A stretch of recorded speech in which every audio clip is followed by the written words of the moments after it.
తెలుసా? బర్బరికుడు, కాటూ శ్యామ్జీ అని పిలవబడే ఆయన మహాభారతంలో భీముని మనవడు. ఘటోత్కచుడు మరియు అహిలావతి కుమారుడిగా జన్మించి అసాధారణ శక్తి పొందాడు. ఆయనకు లోర్డ్ శివుడిచ్చిన 3 దివ్యబాణాలు ఉండేవి. అవి యుద్ధక్షేత్రాన్ని పూర్తిగా నాశనం చేసే శక్తి కలిగినవి.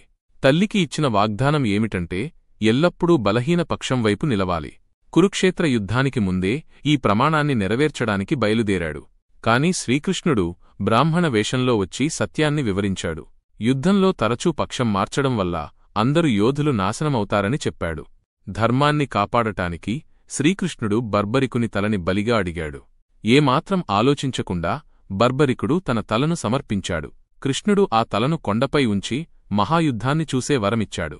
ఇప్పుడు ఆయనను రాజస్థాన్లో కాటూ శ్యామ్జీగా భక్తులారాధిస్తారు. ఇది పరమ త్యాగానికి, భక్తికి, ధర్మసంకటాలకి ప్రతీక. బార్బరికుని త్యాగం నేటికి కోట్లమందికి స్ఫూర్తి. జై శ్రీశ్యామ్. ఇలాంటి అద్భుత కథల కోసం లైక్ చేయండి, షేర్ చేయండి, సబ్స్క్రైబ్ చేయండి.